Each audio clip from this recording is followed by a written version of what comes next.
jirtu uummata biyyaa kam jirtan hundi keessanuu bakka jirtanitti dhiyaadha. Seenaa hundi keessanuu sheer godhaa walii daddabarsaa. Akkam jirtan dursoo assalaamu alaikum isiniin jaa bakka jirtanitti nageenyi keenyaa fi akkasumas sanitti gartee jaalaltiinis isinaa dhaqqabdu. Bakka jirtanitti warri amma lafaa ka'u jirtanis warri guyyaa guutuu guyyaa bareedaa dabarsitanis dhiyaadha. Akkuma beektanitti guyyaan har'aa guyyaa Jummataati. Jummaa gaarii, Jummaa bareeda akka isinii ta'u akkasumas akka irra dabarsitan hawwa. Mee dhiyaadha. Hundi keessanuu dhiyaadha. Waa hedduurraa haasoo hedduu jira. Dhiyootan adda bannee akka duraanitti gartee Proogiraama keenya irratti deebi'uudhaaf ni tattaafannaati. Isinis nu hordofuu keessan hin dhiisinaa. Galatooma warri nu gaggaafachaa jirtan gama keessaatiin barreessitanii nu jalaa baddee dhiyaadhu yaada kee gartee nu himi. Polotikaanis jijjiiramaa jira. Akkasuma sanitti haalaataan polotikaa addunyaadhaatis karaa oduutiin, karaa yaadaatiin, karaa biyya teenyaatiin waa hedduu jijjiiramaa jira.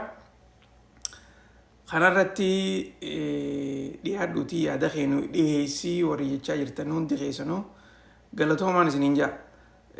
Dhugatti waan dhugaa waan akka gartee nuuf tolutti dhaga'uu barbaadnu irratti wanni nuti mari'achuu qabnu yeroo hundaa'u polotikaa addunyaattis haa ta'u, polotikaa biyya teenyaattis haa ta'u, polotikaa bakka jirruutis haa ta'u. Nuuf maaltu firiin keessa jirti? Firii tamiitu keessa nu jira? Maaltu nu fayyada? Kanarratti gartee polotikaa hiikkachuu danda'uu qabna. Akkasitti quba qabaadhaa. Warri seentanii dhuftanii gartee yaada dhiyeessuu barbaadan takkaa'u gartee gaaffii qabdan yoo jiraattanis dhiyaadha. Harka baasaa mana keessatti gartee rikweestii godhaa. Akkasitti gartee tartiibaan isiniin naqaa. Gaaffii qaafachuu barbaadanis takkaa'u gartee yaada keessan dhiyeessuu barbaadanis akkumaan irra deddeebi'ee isiniimu manni kuni mana keessan. Hoggaa mana keessan dhuftan akka gartee isin barbaachisutti yaada keessan dhiyeessitanii gaaffii gaafatanii akkasuma sanitti hirmaannaan keessan kan biraa caalaa ta'uu qabaa. Kana gartee hin irraanfatinaan isiniin jaa. Yoo asirratti gartee gaaffii akka qabdan taate gaaffii feetan gaafachuu ni dandeessan. Tuni shakkiin nu bira hin jirtu. Nuti waa takka illee hin sodaannu. Akkasuma sanitti gartee wanni nuti asirratti hordofnu guddoon maali? Kabajaadha. Namni gartee wal kabajuudhaan, wal dhaguudhaan akkasuma sanitti gartee obsa walii godhachuudhaan gaaffii gaafattus, haasoo gootus, yaada kee dhiyeessitus nuti siif dhaga'uudhaaf takkaa'u immoo irratti hirmaannaa godhuudhaaf carraa bal'aa qabnaa jechuumaafiin isin yaadachiisuu barbaada. Kanarratti gartee uummata kallee hin shakkinaa, hin sodaatinaas. Isin hundinuu gartee warri gartee gaaffii qabdan dhiyeessuu ni dandeessanii. Akkasuma sanitti waa hedduutu deemaa jira. Polotikaan biyya Ameerikaa keessaattis waa hedduutu jijjiiramaa jira. Kanarrattis wanni nuti haasa'uu qabnu takkaa'u gartee irratti mari'achuu qabnu hedduutu jira. Saniis isiniifin hima. Akkuma gartee guyyaa dabre isinii hime Minneapolisitti iskuula ijoollee xixiqqoon gartee elementary iskuulii ijoolleen barattu wanni gartee dhugatti akkaataan itti ibsanillee hin beekamu. Biyya teenyatti gartee transgender waan jaaniin maqaan hin jiru. Takka cinaan dhalaa waanuma gartee waliin laaqqiidhaati. Wanni waliin laaqqiidhaatuuni ijoollee xixiqqoo urmiin isaanii amata 8 fi amata 10 rasaa isaan dha'uudhaan ajjeestee jirti. Akkasuma sanitti nama hedduutu gartee saba saniin madaawee jira. Kanuus gartee dhugatti waan hedduu qalbii nama cabsuu. Maaliif torbaan kuni torbaan iskuulli hedduun eegalamu amata bara 2025 2026tti jechuudha. Duba gaa torbaan iskuulli banamuun wanni kanaa kun gartee banamuunis keessaafuu gartee namni ijoollee xixiqqoo qabu hedduu itti dhageeffama hedduu namni yaaddawa. Tunis gartee yaaddoo addaa tan magaalaa Minneapolis keessa jirturraayi. Kana malees gartee guyyuma salaasaadhaatis akkasumatti gartee ummata karaa deemu jiru nama gartee miilaan deemaa ture namni sadilleen dhoomanii isaanillee du'anii turanii isaan malees gartee namni biraatis kan waliin du'anii kan waliin madaawe hedduutu jira. Torbaan kuni Minneapolisitti torbaan hedduu nama rakkisu waa hedduutu tahaa jira yoo ja'an dhugatti gartee it's kind of like a understatement guututti gartee oduu himattu hin jirtu jechuudha. Waa hedduu addaa gartee wanta akkaan tahiniitu tahaa jira. Kanarratti namoonni social media irra jirus yaada adda addaa dhiheessaati jiran. Warreen gartee gama tokkoon akka ani keessallee seenuun barbaadu garuu immoo waan gartee conspiracy theory waan jaaniitu jira. Yaada gartee namni dhiheessu garuu immoo waan yaada san gargaaru takka immoo yaada san akka gartee yaada kalaxaa takka gartee yaada dhugaadhaa ta'e wanni ragaa ba'u takka illee hin jirtu jechuu conspiracy theory hojjaan. Warri gartee conspiracy theoryidha hedduun isaanii akka jaanitti akka odeessanitti akkaan arketti akkaan dubbisetti ijoollee dhumte tanaa takka gartee warra dhume kana mootummaatu harka keessaa qabaa jaanitti odeessaa jiran.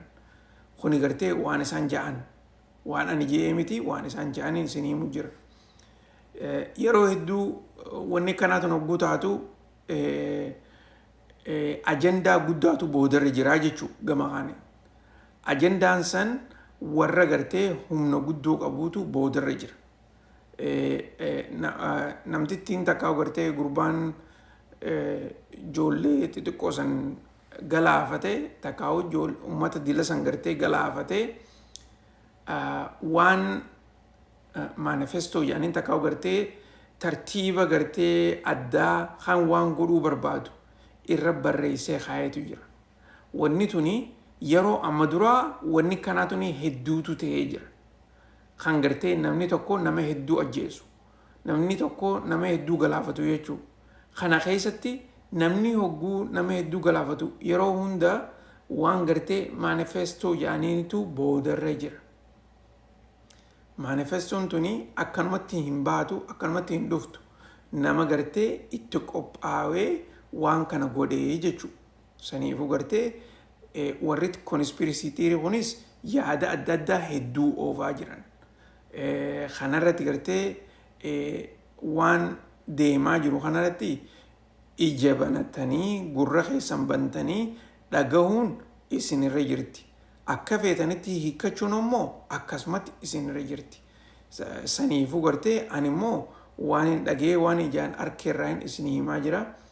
Kana gartee booda Jamaali tokko kana jedhee odoon taane akkaataa gartee wanni kanaatunis ni jirti jettanii quba qabaachuu qabdan. Maaliif biyyootan gurguddoo keessatti akkasuma san biyyootan biraattis Afrikaas haa ta'u mootummoonni isaanii yeroo hedduu waan adda addaa ni hojjeta. Kuni waanuma jiru. Kana booda immoo ajandaa mootummaan san gaggeessuu barbaadutu boodarra jiraata. Tana gartee akkasii quba qabaadhaa. Mootummaan hundinuu nageetti ilaalina. Yoo gartee kan mootummaan hundinuu nageetti halaalu taate ati ammallee gartee warra naiif warra gartee ijaan banatiin warra gurran banatiin jechuudha warra barnoota hin qabne jechuudha. Takka immoo doofaa waan jaaniin afaan Oromootti warra akkasii san taatan akkasiin hin ta'ina. Biyyoottan hunda keessatti mootummaan waa hedduu ni hojjetti. Akkasuma sanitti mootummaan gartee biyyoottan faranjii keessatti ni hojjetti. Biyyoottan Afrikaa keessatti ni hojjetti. Kuni gartee waanuma jiru. Okay? Kana gartee akkasii quba qabaadha. an isin dho'isuudhaaf miti an dhugaa jirtu isinitti himuudhaaf. Dhugaan ni addooti ni addooti. Namni dhugaa dhaga'u namni keenya dhugaa dhaga'uu ni danda'a dhugaa dhaga'uu hin danda'u. Namni keenya akkamitti bare waan sobaa dhaga'u sobatti himan dhaga'u sobaan guddachuu soba nyaachuu akkas barbaada namni keenya. Nu chaanala kanarra waan akkasiin jirtu. Chaanala kanarra waan nuti waan dhugaarraa haasofna. Waan tartiiba qaburraa haasofna. Waan dhaga'uu qabdurraa haasofna waan irraa barachuu qabdurraa haasofna. Akkasii quba qabaadhaa. Isin galtee waan isin hin jiru. Warri gartee waan isin himu jiru kun dhageessan isin galtu ni beektan. Saniifuu warra biraa gartee numa jala haa hordofanii nu haa hordofanii suuta suutatti ni bara waan jechaa jirru kana. Tana keessa gartee rabbi nageenu haa godhu. Rabbiin gartee oggaa gabbaanus oggaa nagayaan deemnus warra gartee nagayaan bahee nagayaan galuu nu haa godhu. Tana akkasitti gartee quba qabaadhaan isiniin jaa. Harka keessaniin gartee ogguu na dhageeffatan taap godhaa. Share godhaa hin dhiisinaa.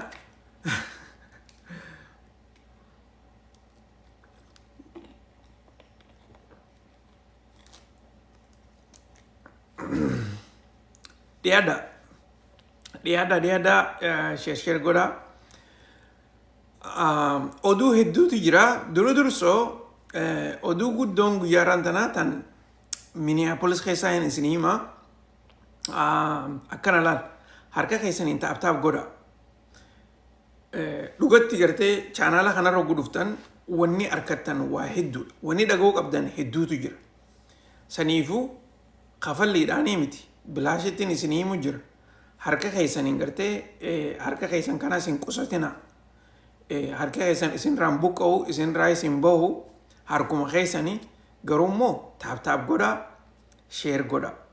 Walii daddabarsa saayibootan keessanis warra gartee bika janaatii fi bika maalayaanii adda addaa jirus yaama haa dhufanii. Maaliif wanni nuti himnu gartee waan dhaga'uu qabani. Akkasitti yoo haa amantan taate share godhaa walii dhihaayisa nama hunda gartee yaaman isiniin jaa. Dursoo wanni inni irraa eegalu breaking newsi. Breaking newsiin dursoo irraa eegalu gurbaa gartee magaalaa Minneapolis keessatti akka malee beekamaadha. Aktivistii Somaaleedha. Takka immoo aktivistii East Africa kan ta'e Horn of Africa kan ta'e Umar Jamal Khajaaniin gurbaa kana na duubar laalaa. Gurbaa kana maqaansaa Umar Jamal jedhaniini guyyaarraan tanaa dhaabbanni ICE jedhaniin kan gartee Ameerikaa keessaa warra heeraan ala jiru jedhanii gartee qaqqabanii raafaa jiran. Isa kana magaalaa Minneapolisitti har'a qabanii jiran. Inni kuni heeraan ala Minnesota keessa jira takka immoo Ameerikaa keessa jira jedhaniiti har'a isa qabanii jechuudha. Umar Jamal kuni nama gartee Minneapolis keessatti haalaan beekamaadhaati. Gurbaan kuni qaamaanillee qacalloo wal beeyna nama gartee akka malee aktivistii tahee community organizer tahee lafarratti waa hedduu hojjechaa ture. Dhugaan isiniin nama gartee akka malee politishaanota Minneapolis keessatti itti dhiheenyaan waa hedduu waa'ee refugee irratti waa'ee asaayilamaa irratti waa'ee ummata magaalaa tana keessa jiru irratti afaaniin gartee namayyuu afaan fedheen akka gartee gaaffii gaafatuu fi akkasumas sanitti appilikeeshinoota adda addaa dhiheeffatu je'ee warra irratti hojjechaa ture. Akkasumas sanitti communitiin teenya tan Minneapolis suni keessaafuu gartee karaa Brian Cole jedhaniin karaa Sidarsanitti namtichi kuni warreen adda addaati wajjin nama gartee urmii isaa yeroo dheertuu irra dabarsee hojjechaa ture. Garuu immoo guyyaarraan tanaa gartee hogguu ICE isa qabu akka gartee warri isa beekuu fi warri isa dhiyaatu ICT bilbilanii isa qabsiisan oduuleen jettu bahaatii jirti. Maaliifin isiniin jaa namni gartee magaalaa Minneapolis tanan beeyne qaceeloo dhageeffadha. Minneapolis keessa gama hundarraa nama hedduutu jira. Gama hundarraa. Okay? Feetuu Demokiraatii filadhu, feetuu Republikaana filadhu, feetuu FBIG, feetuu Hennepin County, feetuu warra ICG, gamuma feeteewu nama hedduutu sistama keessa jira. Isin galtee waniin jechuu jiru. Yoo isin galte mallattoo naa godha.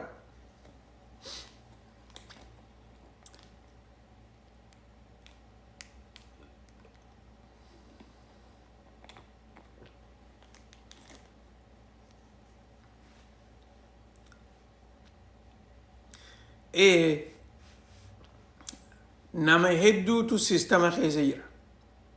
Warri sistama keessa jiru kuni obboleessa isaaniitis yoo ta'e numa kannan irran kaayyen kafalli isaaniitiitu murteessaadha.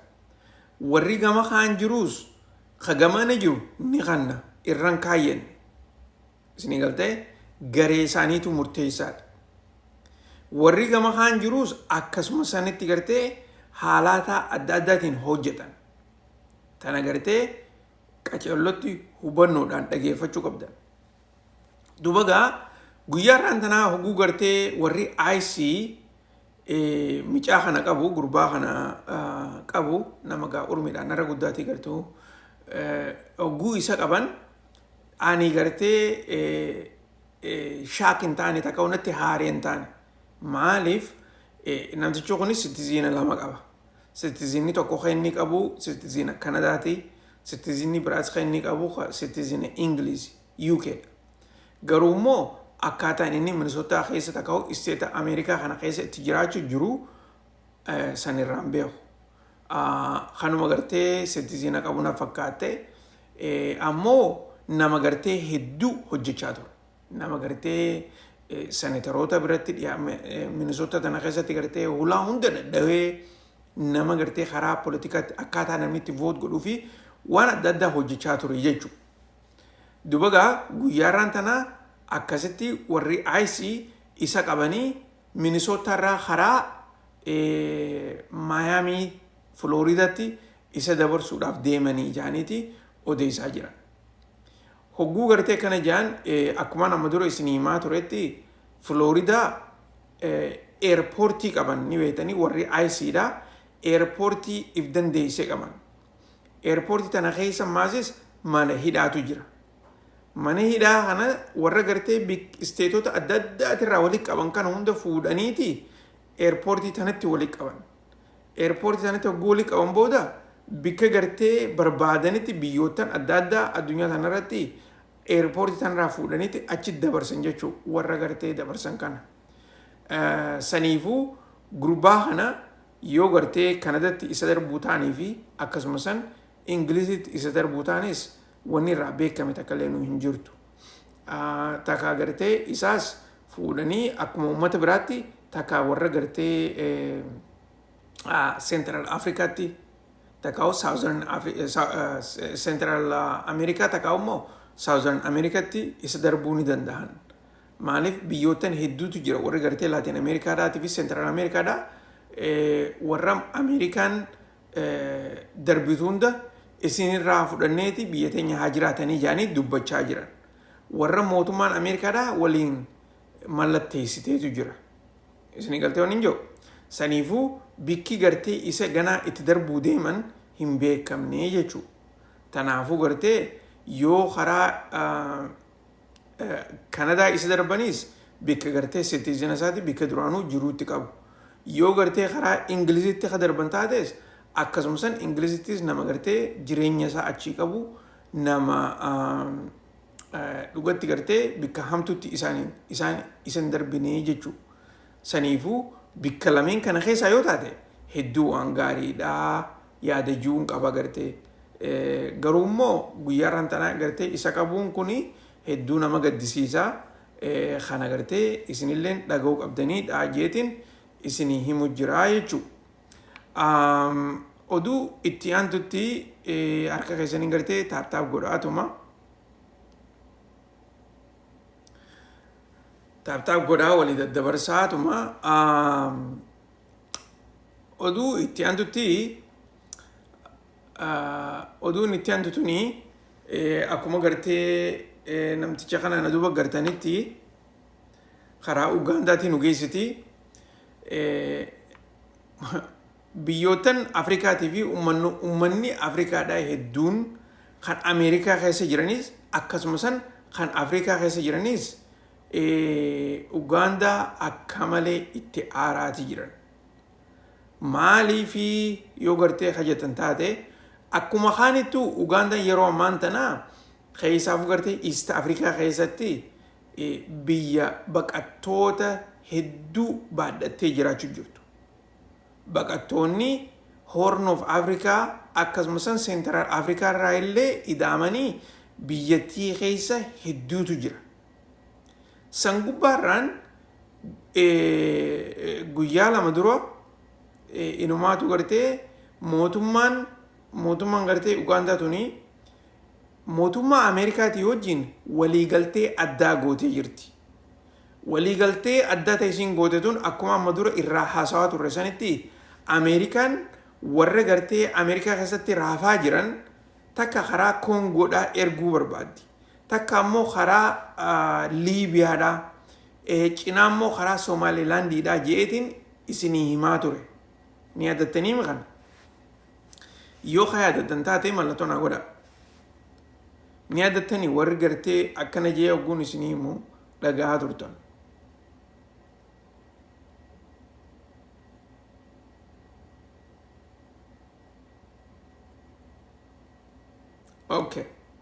Okay, ni yaadattanii mi?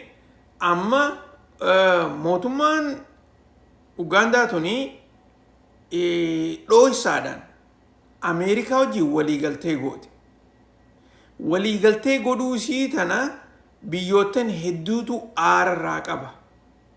Maaliif walleenuu akka gartee biyyootan Afrikaa kuni itti waliigalanitti akka gartee tokkolleen isaaniitu ummata Ameerikaan raaftee ergitu kana akka hin fudhannee barbaadan. Akka Ameerikaa irraa hin fuune barbaadan.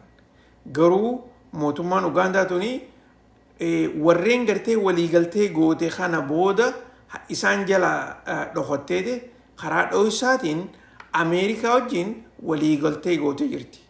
Waliigaltee kana keessatti Ameerikaan gargaarsa maallaqaa kakannituufiitu jira. Yoo isaan warreen Ameerikaan raaftu kana hunda isaanii fudhatanii biyya isaaniitti gartee kan qabanii ta'anii jechuudha. Akka kaanittu karaa UN'tiin baqattoota hedduu qabanii taa'u jiraniin dubagaa kanarratti isaanis gartee baqattoota Ameerikaan ergitu kana warreen Ameerikaa raafamu jechuu isinirraa fudhannaatii nu bira fidaadhaa jetteeni Ameerikaa wajjin waliigaltee jirti. Sababa kanatti biyyootan Afrikaa hedduun aara Ugaandatti qabanii jechuu. Keessaafuu pirezidaantii isaaniidhaatii fi akkasumas fooriin ministeera takkaa gartee ministeera haajaa alaa isaanii irratti nu duubaahii garagaltanii waan waliigalle dhiiftaniiti Ameerikaa wajjin waliigaltee gootanii. Kuni gartee biyya teenya hunda irratti rakkoo fidaa. Nuti akka waliigalletti warreen Ameerikaan ergitu kana tokkollee akka hin fuune irratti waliigallee jirra. Dubagaa akka odeessanitti Ugaandaan maallaqa harkatteetu jira. Ameerikaan maallaqaanii isii sossobdee jirta. Kaa'u gartee gargaarsa. Gargaarsa Ameerikaan gooteefiti gargaarsa sanii jecha isaan ummata gartee Ameerikaan raaftu kana fudhatanii jechuudha. Kaa'u isinirraa fudhannaa jedhaniini Ameerikaa wajjin walii galan. Maali gaafii qabdaa? Gaafiin ta'e maaliif jettee gaa maaliif goitu naan galle maaliif warreen Ameerikaan ergitu irraa fudhatanii jechuu keeti moo maaliif itti aaranii jechuu keeti.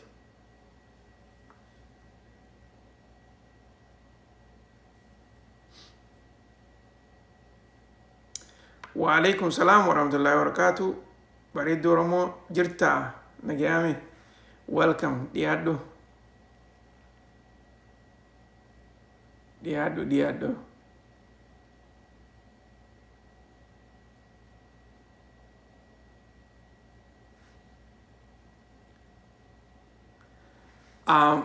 maallayni ammaan tana kafalaa jiran maallaqa akka durii miti. Ameerikaan amma maallaqa guddaa kafalaa jirti yoo warreen raafamu kana irraa fudhatan. Isni galtee inumaatu filaayitiileen isaan kafalaa jiran amma gartee warreen raafanii ergaa jiran kana sistama addaa akka hojjechaa jiran isin himeetiin jira. Sistamni addaa isaan hojjechaa jiran maali? Eerlaayinii amma gartee xayyaara jechuu eerlaayinii addaa uumaniiti jiran. Eerlaayinii duraaniitii miti. Eerlaayinii addaa uumaniiti jiran. Kabiraa jechuu takka sani. Akkasuma san amma mana hidhaatii fi eerpoortiis ta kophaadhaati uumanii jiran. Kuni warri qaama kana gaggeessu eerlaayiniis eerpoortiidhaas akkasuma san mana hidhaa kana hunda kan gaggeessu warra dhuunfaadhaati. Private companytu kan hunda gaggeessa. Warreen kanaaf Ameerikaan maallaqa guddaa baasaafii jirti. Fakkeenyaaf yoo gartee nama tokko Minnesota irraa fuudhanii ilaa Floridaa ka xayyaaraan geessan taate yeroo hedduu xayyaarri Minnesota irraa nama fuudhee Floridaa nama geessu fakkeenyaaf isin himaa qarshii 200 takkaa'u gartee ilaa hanga qarshii 300ti. Sanii ol hin deemu xayyaarri hedduun Minnesota irraa ilaa hanga Floridaa nama geessu. Warreen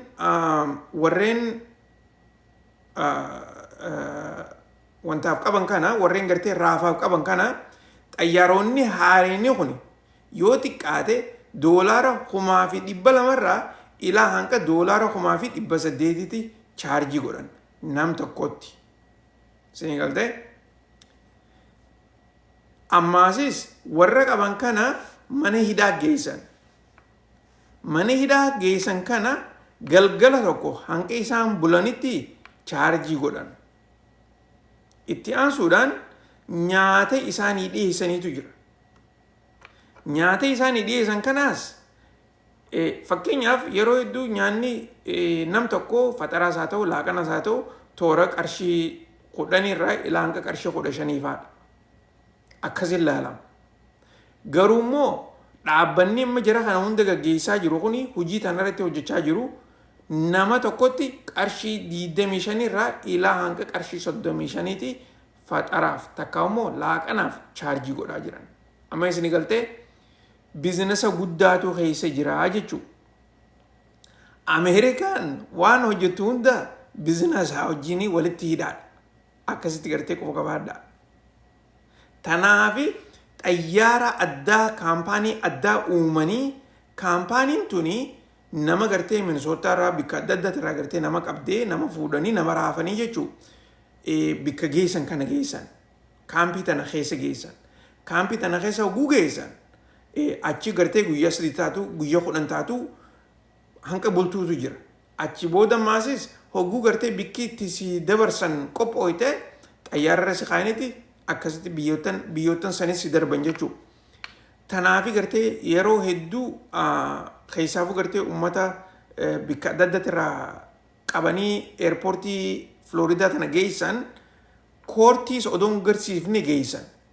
Namni hedduun amma gurbaa guyyaaraan tanaa Minneapolisuma kanatti gurbaa tokkotu qabame. Gurbaan tokko habiraa haa qabame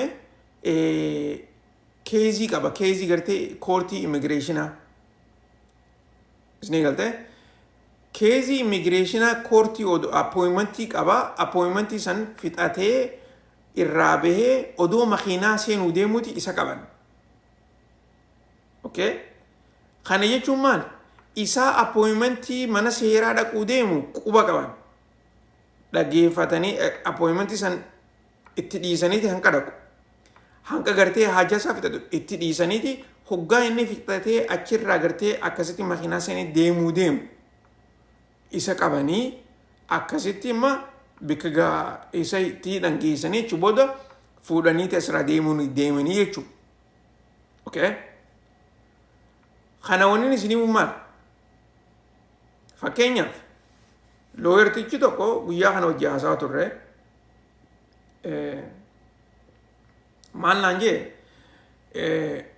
nuti gartee yeroo ammaan tana nama hedduu warri gartee advaayis godhu jirru keessaafuu warri qaaxiroo qaban qaaxiroon isaanii gartee mana seeraa taate manni seeraa kan immigireeshinaa jechuudha koortii immigireeshinaa jechuudha warri qaban hoggaa gartee achi deemtu akka gara mana deebi'uuf hin deemnetti achi dhihaadhuu namaan jaan kana ammoo wanni namatti himaa jiran kana jechuun maal yoo gartee manatti akka gartee ganaa manatti hin deebinetti gartee akka gabbaatu taatu hoggaa gabbaatu qophooytee akka deemtu jechuudha takka sammuu teetiin qophooytee akka deemtu lamada uffata keetiin qophooytee akka deemtu sadaffaa nyaata nyaattuun qophooytee akka deemtu okay yoo gartee beelaan akka hin deemne jechuu manarraa takka sanii lamada immoo uffataas bareedaa uffattee akka deemtu uffata gartee naaf ga'a jettu jechuudha kaan ammoo yoo gartee maallaqa illee kasii barbaachisu taate waa xiqqoo gartee maallaqaas harka qabadhu kiisha qabadhu jechuudha gabaabinatti warreen kuni warra gartee looyeroonni kuni warra wajjin hojjetan hunda akkas jaaniif itti himaa jiran isni galtee waan isni himu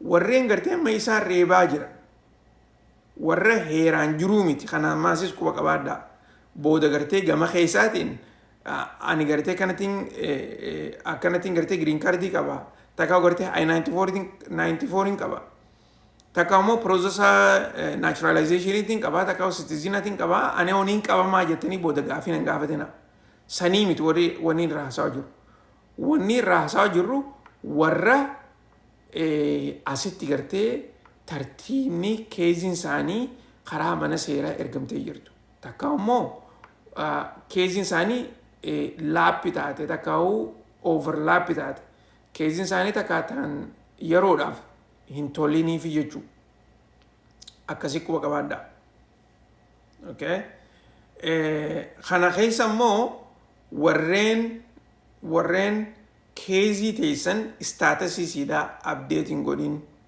dafa abdeet godhaa irra jee amma durallee isin himaatiin ture keezii teessan abdeet godhaa adireesa keessan abdeet godhaa akkasuma sanitti bikii galtanii fi aayidiin teessan walaa fakkaattu okay tana quba qabaadhaa bikii galtan bikii makiinaan teessan itti riijistar taate akkasuma sanitti aayidiin teessan walaa fakkaattu yoo waliin fakkaanne sababni guddaan gartee jarri kuni kanaan isin qabanii dipoortii isin godhan kana quba qabaadhaa yoo heera immigireeshinaan beene immigireeshinni heerri isaanii tokkoffaan maal jaa tokkoffaan ka dura dursoo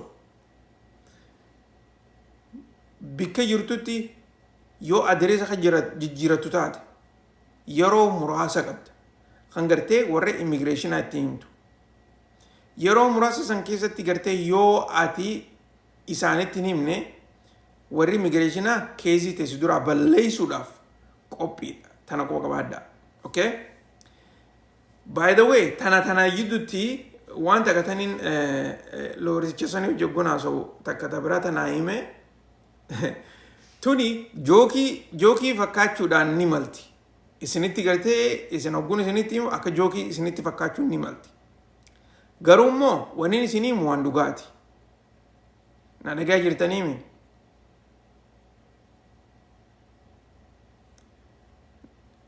na dhagaa jirtanii ammaan isin irra deebiitin isin himu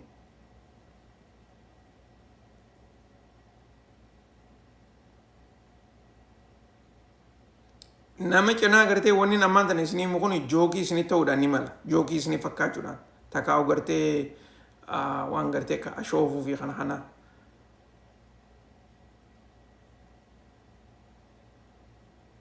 mootummaan Donald Trump waan takka ta addaa ta'e eegalanii jiran wanni isaan eegalan maali warreen naturalizationiidhaaf interview godhan fakkeenyaaf warra gartee citizenshipiidhaaf interview godhan dur namticha gartee takkaa'u namtitti interview si gootutu si dura taa'ee gaafii si gaafattuu fi akkasuma sanitti maqaa keetii fi waan keezii keetii si gaafata akkasitti interview nama godhan akkasiimi amma immoo wanni godhaa jiran amma gartee wanni hin dhagee guyyaa kana wanni hin dhagee wanni isaan godhaa jiran deemanii ollaa keefaa dubbisuu jiran ollaa keeni dubbisan akkasuma san warra gartee social media kee tan isin himeetiin jira madura social media kee check godhan jeetiin isin himee jira warra gartee social media irra jiru social media keetis ni laalan kana keessatti wanni isaan gaafatan warra social mediatis warra ollaa keetitis abaluu kun nama gartee nama gaariidhaayi nama citizen Amerikaa ta'uudhaaf haqa gartee haqa ni qabaayi ta'uu yoo ta'e gartee inni kuni akkamiin laalamaa okay kana keessa waan isaan barbaadan maali miiret waan jedhaniin isaan namni kun gartee citizen ta'uudhaaf gahee isaa gaggeessaa jira hayii waan jedhan jechuudha wanni kanaa amma dura hin taane jechuun Donald Trump dura takkaa gartee Ameerikaa keessatti hin taane jechuudha okay amma immoo adreesa keetii information kee waan qabaniif jecha odoo interview sin goone ollaa kee deemanii dubbisuu ni danda'an itti jiraniis jechuudha wanni nama isin himaa jiru odoo interview sin goone dura okay si duuba deemanii akkasitti nama adda addaa gaafii ni gaafatan akkasuma sanitti odoo interview sin goone social media kee ni laalan tana gartee qacollo quba qabaadha social media keetirra akka feetetti waan feete post goote share goote jinnii goote guyyaa kan gartee interview dhaaf takkaa immoo citizenship keetiif hogguu dhiyaatte yoo gartee waa'ee social media keetii si gaafatan feetu social media gubbaarra maqaa addaatiin jiraadhu footoon ta'e irraa haa jiraattu kana gartee yoo qalanni adda addaa haa jiraatu taate san sababa gayaadhaa jechuu si duraa balleessuudhaaf okay ani waanin dhageen isinii himu jira warra gartee keeziilee adda addaa hojjeturraa hojiitti irratti itti dhiyaate jechuudha isaanirraa waan hin dhageen isinii himu jira kana gartee warri itti fayyadamu isin or irreedduun keessan gartee warri an ogguun isinii himu warri dhagayaa jirtan irreedduun keessan biyya baqaa keessa jirtanii garuu immoo obboleeyyan keenya warri gartee biyya Ameerikaa keessa jirus haa dhaga'u itti hima isin warri gartee quba qabdan itti hima warri dhageessan itti hima irreedduun isaanii sa'aatan gartee waan yeroo oduu dhageen biran jiran maaliif gartee wanni hundinuu akka gartee gaarii toltee nagayaan akkasitti akka jirtutti quba qabaachuu jiran akkasii miti Donald Trump waa hedduu lafarratti jijjiiraa jira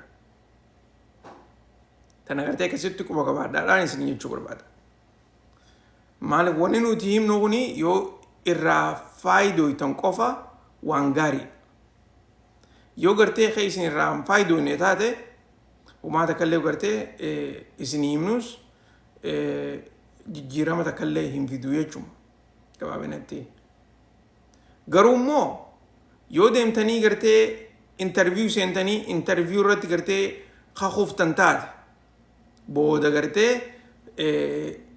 wanni interview tana kufteef social media takkaa gartee reason bika juu sanitti gartee social media check yoo ka godhan taate Reason why you failed is because of your neighbor's answer. Takao garte other information yoo hajaan taate waan akkanaa kanarraa dubbachaa jiranii jechuudha. Okay? Gabaabinatti namni kuni sittiziina ta'uudhaaf ulaagaa gartee nuti quban qabne guutaa jiraayi. Takaawu Ameerikaa keessa jiraachuudhaaf waan barbaachisu san guutee jiraayi yaadajuu social mediaadhaa fi ollaa keetirraa baruu barbaadan.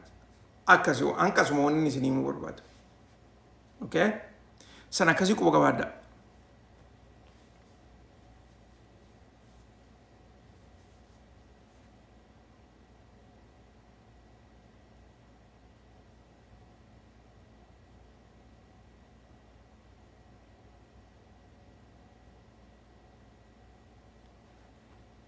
Okay.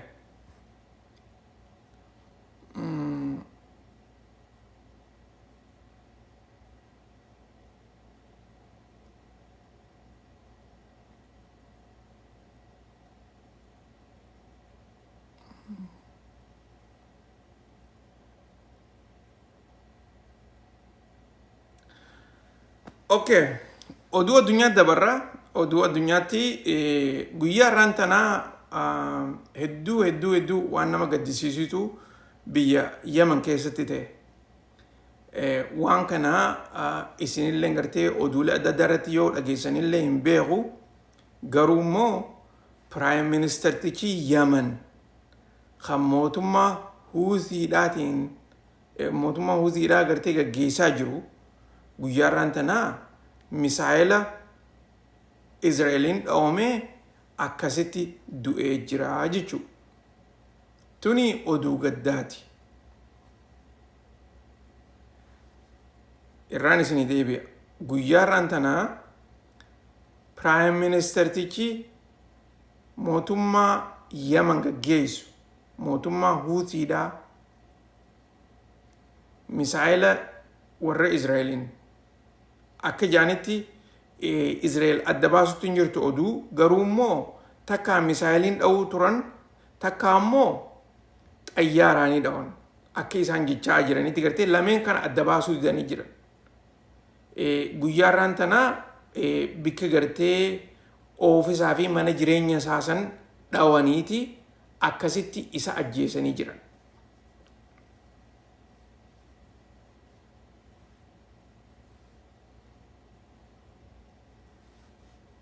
Okay. Warri gaaffii qabdan gaaffii teessanitti dhufna.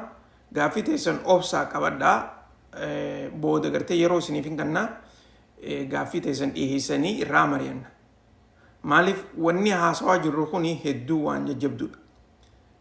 Okay.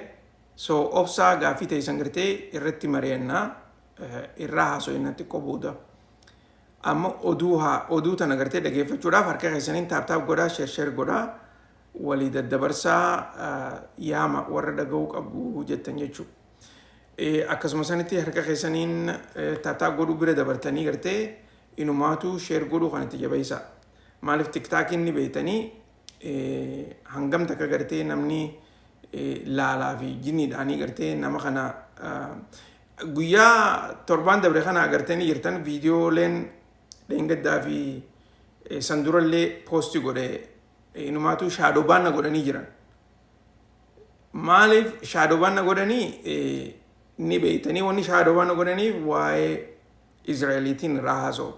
Hoggaa gartee anis beekaatiin godhe waa'ee Israa'el hogguu irraa haasa'itu viidiyoon san akka nama biraa biran geenye godhan. Kuni waanuma jiru.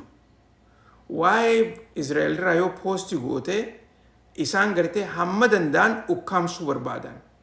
Kuni gartee shakkiin godhina. Tiktaakiin akka durii miti. Dur walqixa waan hundaa gartee walqixa laalan. Amma immoo akkasirra hin jiran. Ammaan tana gartee warri Israa'el akka malee harkaan qabatanii jiran tiktaakiisi tana namayyuu ni beeka.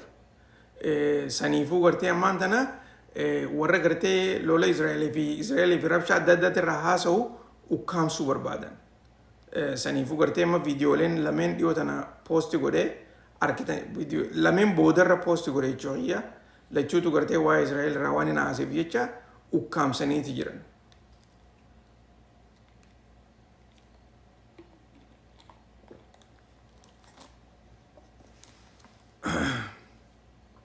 Okay.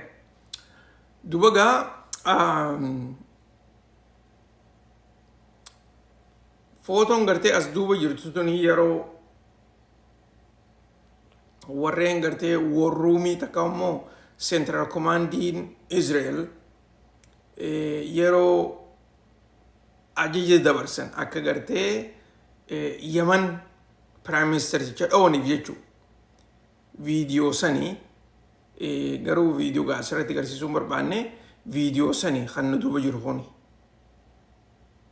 Akkasitti guyyaa har'aan tanaa Prime Ministerichi Yaman rabbi ramataa godhuu fi lubbuusaa akkasitti dhabee jira. Inumaatu akkuma quba qabdanitti warri Yaman kuni Israa'el fi ammaasis Ameerikaa akka malee hafuuratti kutaa jiran. Keessaafuu Red Sea irratti markaboonni Israa'el tokkollee nu gartee akka olii gadi hin dabarre takka sanii akkasumas warreen gartee Ameerikaas haa ta'u warra Israa'elis haa ta'u irratti hojjetanii godhaa jiran. Wanni isaan jechaa jiran maal? Lolli Israa'el Falastiin irra godhaa jirtu kun yoo hin dhaabbanne taate nuutis hojii teenya Red Sea irra godhaa jiru kana hin dhaabnu jaaniiti ilaa arraan tanaa dubbachaa jiran. Arrallee yeroo eegi gartee Prime Ministerichi du'e booda hogguu ibsa baasan nuu fi Israa'el gidduu lolli keenya jabaateetuma itti fufaa jechaa jiran. Prime Ministerichi keenya shahiidee tahee martyrs kajaaniin jechuu shahiidee tahee lubbuusaa gartee karaa bikka jaalatamtutti if kenne. Kanaaf jecha nuti if duuba hin deebinuu jee namtichi dubbii himaan isaanii jechuu. Isin galtee hangam takka murannoo akka isaan qaban jarri kun jeenoota akka isaan ta'an.